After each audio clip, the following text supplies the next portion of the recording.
ఎట్లున్నారులా? ఇక ఇవాళ ముచ్చట్లు మస్తు పట్టుకొచ్చిన ఇక జల్దీన చూసేద్దాం. చలో ధూమ్ధాం ముచ్చట్లు షురు.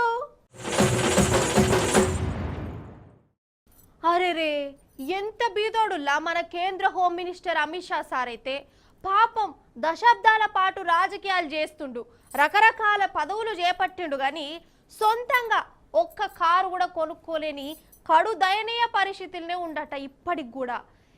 ఊకోవమ్మ చెప్పొచ్చినావు కానీ కేంద్ర హోంమంత్రి అమిత్ షా సార్కు కారు లేకపోవడా అని నా మీద గరమయ్యారు. ఈ ముచ్చట నేను కాదు, స్వయంగా అమిత్ షా సారే ఎన్నికల అధికారికి రాసిచ్చిన అఫిడవిట్లు ఉందట.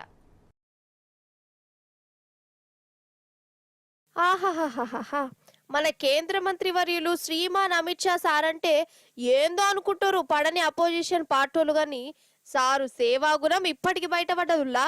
గుజరాత్ గాంధీనగర్ ఎంపీ సీటుకు మల్లో మల్క పోటీకి దిగుతుండు కదా. ఇక నిన్న శుక్రవారం నాడు అక్కడి రిటర్నింగ్ అధికారికి అఫిడవిట్ అదేనుల్లా, ఏమేం ఆస్తులున్నాయి, బంగారం ఎంత, బంగ్లాలెన్ని, కార్లున్నాయా, భూమి జాగలున్నాయా, క్రిమినల్ కేసులున్నాయా అనే వివరాలుండే ఎన్నికల హామీ పత్రం సమర్పించిండట.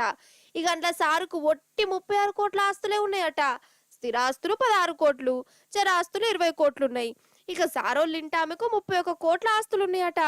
సారుకు 16 లక్షల దాకా అప్పులుంటే మేడం గారు సార్ను మించి అప్పులు చేసిందట. ఇవన్నేమో గాని ఇదివరకు దాకా ఎటన్నా ఇద్దరాలు మొగలు కలిసి ఫ్యామిలీ ట్రిప్ వేద్దామంటే సొంతంగా సార్కు కారు కూడా లేదట ఇంటి ముంగట. పాపం కేంద్ర మంత్రి అన్న పెద్ద పేరుంది, 30 ఏండ్లకు మీదనే పొలిటికల్ ఎక్స్పీరియన్స్ ఉంది, అయినా ఓ కారణం లేదంటే మస్తు బాధ అనిపించబట్టే.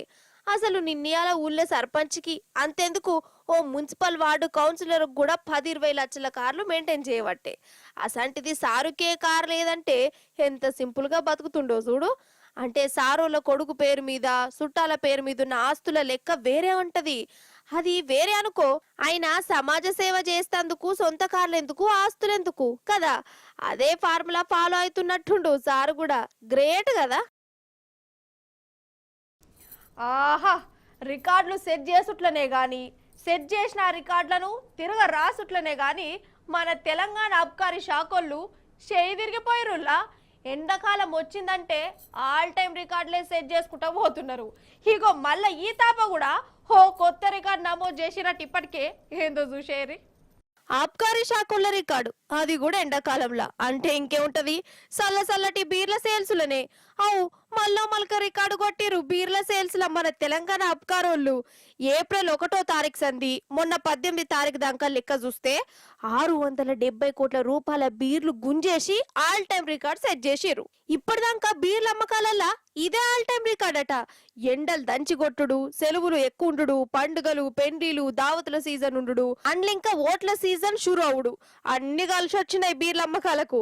18 రోజుల్లోనే 23,59,000 కేసుల బీర్లు అమ్ముడైనాయి అంటే చూసుకో. ఇక పోయిన తాప కంటే ఇది 28% ఎక్కువనట. గొప్ప ముచ్చట ఏంటంటే రికార్డు లెవెల్ రిక్వైర్మెంట్ ఉన్న, డిమాండ్ నడుస్తున్న బీర్ల సప్లైలా ఎక్కడ తగ్గనీయలే మన అబ్కారీ శాఖలు. బ్రివరేజెస్ కంపెనీలతోని ముందే మాట్లాడబెట్టినట్టుర్రు మనోళ్లకు ఏ పూట బీర్ల లోటు రాకుండా చూసుకోవాలని. అందుకే వాళ్ళు కూడా ఎప్పటికప్పుడు స్టాక్ సరిగ్గా మెయింటైన్ చేసుకుంటూ వస్తున్నారేమో. ఇక ఇట్లా మెయింటైన్ చేసినాక బీర్ బాబులు వెనుకగోతెట్లా. అందుకే చెలో నడువురాబాయ్, సల్లగా 2 బీర్లు వేసొద్దాం. మన తెలంగాణలో బీర్ సేల్స్ ను ఆల్ టైం రికార్డుకు చేరుద్దాం అనుకున్నట్టున్నారు. కానీ ఎండాకాలం పురా గొడవలే. అప్పుడే ఆల్ టైం రికార్డు కొట్టిరంటే ఇక సీజన్ మొత్తం వచ్చినాక ఇంకెన్ని రికార్డులు బ్రేక్ అవుతాయో కదా.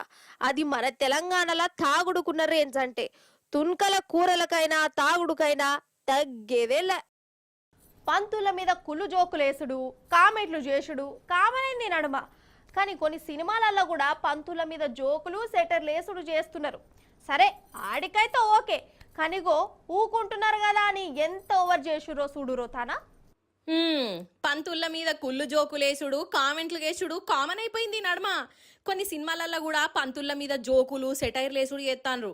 సరే ఆడికైతే ఓకే, కనిగో ఊకుంటున్నారు కదా అని ఎంత ఓవర్ చేసిర్రో చూడురో తానా. మైకుల మంత్రాలు చదువుకుంటా లగ్గం చేస్తాండు పంతులు. ఇక అంతల్నే చూడుండ్రులో ఏమైందో. ఒకడు నెత్తి మీద సంచి పెట్టిండు, ఇంకోడు ఏదో జల్లిండు, మరొకడు ఏదో ఇసిరి కొట్టిండు, ఇంకోడు బ్లాంకెటో బొంతనో మీద ఇసిరిండు. ఇక ఊకుంటాడా? పంతులు గారికి పట్టరాని కోపం వచ్చిందిగా. ఇక అప్పటిదాకా నిగ్రహంతోటి ఓపిక పట్టిన పంతులు గారు ఉగ్ర రూపంలకు మారి పండ్లు పటపట పటపట కొరుకుకుంటా మూతి బిగిచ్చి గుడ్లు ఉరిమి చూసి గజ్జునొనికిచ్చిండు. నేను ఈ లగ్గం చెయ్యనంటే చెయ్య, నడిమిట్లనే పెండ్లి మంత్రాలు ఆపి లేచిండు. లాస్ట్ కు బతిలాడి ఊసబెట్టినట్టున్నారు పెద్ద మనుషులు. కానీ అధిక శాంతానం జుట్టు వీక్కుందన్నట్టు మరీ ఓవర్ చేసిర్రోళ్ళు కోతి పోరగాళ్ళెవలో గాని. అన్నట్టు ఇది ఏపీలో జరిగిందో తమిళనాడులో జరిగిందో గాని సోషల్ మీడియాలోనైతే మస్తుల వైరల్ అవుతుంది. ఇయాల్టి ధూమ్దా ముచ్చట్లు మంచిగా ఉన్నాయి కదా, మంచిగా చెప్పిన కదా. ఇక మళ్ళీ వచ్చినప్పుడు ఇంకిని మంచి మంచి ముచ్చట్లు పట్టుకొస్తా. గప్పటిదాకా చూస్తూనే ఉండండి T news. Tata, bye bye.